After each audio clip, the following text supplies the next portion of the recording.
Kerala രാഷ്ട്രീയത്തെയും police സംവിധാനത്തെയും ഒരുപോലെ പിടിച്ചുലച്ച അതീവ ഗുരുതരമായ ചില സത്യങ്ങളാണ് ഇപ്പോൾ പുറത്തേക്ക് വന്നുകൊണ്ടിരിക്കുന്നത്.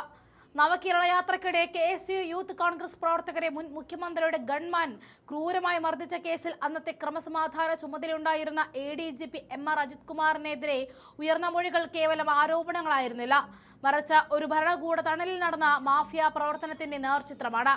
ഈ ഘട്ടത്തിലാണ് മുൻ MLA PV അൻവർ മുൻപ് നടത്തിയ പ്രവചനാതീതമായ നിലപാടുകൾ പ്രസക്തമായി മാറുന്നത്.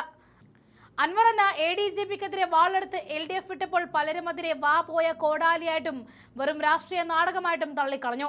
മുഖ്യമന്ത്രിയെയും പാർട്ടിയെയും അന്ധമായി വിശ്വസിച്ച CPM അണികൾ അൻവറിനെ പരിഹസിക്കാനായിരുന്നു മുൻകൈയെടുത്തത്. എന്നാൽ ഇന്ന് കാലം കാത്തുവെച്ച നീതി പോലെ അൻവർ പറഞ്ഞ ഓരോ വാക്കുകളും അക്ഷരം പ്രതി ശരിയാണ് എന്ന് തെളിയുകയാണ്. അന്ന് അൻവർ നടത്തിയ പോരാട്ടങ്ങളെ തള്ളിപ്പറഞ്ഞവർ ഇന്ന് തലയിൽ മുണ്ടിട്ട് നടക്കേണ്ട അവസ്ഥയിലുമാണ്. അൻവർ അന്ന് തൊടുത്തുവിട്ട അമ്പുകൾ ഇന്ന് കൃത്യമായിട്ട് ലക്ഷ്യസ്ഥാനത്തേക്ക് തന്നെ തറച്ചിരിക്കുന്നു.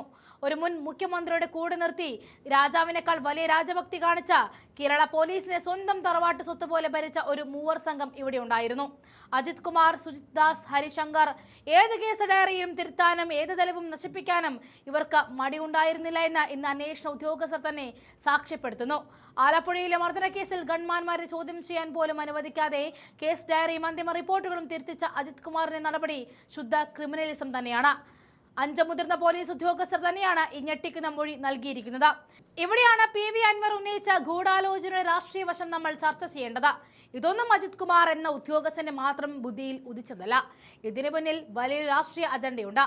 നിലവിലെ പ്രത്യേക അന്വേഷണ സംഘത്തിന്റെ അന്വേഷണം വെറും ഒരു പോലീസ് ഉദ്യോഗസ്ഥരിൽ മാത്രം ഒതുങ്ങരുത്. അത് അന്നത്തെ മുഖ്യമന്ത്രിയുടെ ഓഫീസിലേക്കും P ശശിയുമായുള്ള ഫോൺ കോളുകളിലേക്കും നീളണം. P ശശിയുടെ പങ്ക് അന്വേഷിക്കാതെ ഈ കേസിന്റെ ഉറവിടം കണ്ടെത്താനുമാകില്ല. അജിത് കുമാറിന്റെ ഭൂതകാലത്തെ എല്ലാ ഇടപെടലുകളും പുനരന്വേഷണം അത്യാവശ്യമാണ്. ഇനി നമുക്ക് ഈ നൊട്ടോറിയസ് ക്രിമിനൽ എന്ന് അൻവർ വിശേഷിപ്പിച്ച അജിത് കുമാറിനെ തലയിലേറ്റിക്കൊണ്ട് നടന്ന CPMന്റെയും പിണറായി സർക്കാരിന്റെയും അവസ്ഥയൊന്ന് നോക്കാം. വിപ്ലവ പാർട്ടിയും അതിന്റെ നായകന്മാരും ഒരു IPS ഉദ്യോഗസ്ഥന് മുന്നിൽ കളിപ്പാവയായി മാറുന്ന കാഴ്ചയാണ് കേരളം കണ്ടിരുന്നത്. ശബരിമലയിലെ CCTV ക്യാമറകൾ വരെ വെട്ടിച്ച് ആരും കാണാതെ ജീപ്പിൽ കയറിപ്പോയ അജിത് കുമാറിന്റെ ആ ക്ലാസ് ആക്ട് ഓർമ്മയുണ്ടല്ലോ. ആത്മീയതയും ക്രമസമാധാനം ഒരുപോലെ അട്ടിമറിക്കാൻ മടിയില്ലാത്ത ഇത്തരം ഉദ്യോഗസ്ഥരെയാണ് CPM നെഞ്ചോട് ചേർത്ത് കാവൽ നിർത്തിയത്. എന്തൊരു വിരോധാഭാസമാണത്! പോലീസിനെ ജനകീയമാക്കുമെന്നും നവകേരളം സൃഷ്ടിക്കുമെന്നും പറഞ്ഞ് അധികാരത്തിൽ വന്നവർ ഒടുവിൽ പോലീസിനെ ക്രിമിനലുകളുടെ താവളമാക്കി മാറ്റി. സ്വന്തം അണികളെ പോലും തല്ലിച്ചതിക്കാൻ മടിയില്ലാതെ ഗൺമാന്മാരെ പോലും സംരക്ഷിക്കാൻ ഒരു ADGP നിയമം കയ്യിലെടുത്തപ്പോൾ അതിന് കുടപിടിച്ച് കൊടുത്ത പാർട്ടി നേതൃത്വം ഇന്ന് ജനങ്ങൾക്ക് മുന്നിൽ നഗ്നരാക്കപ്പെട്ടിരിക്കുകയാണ്.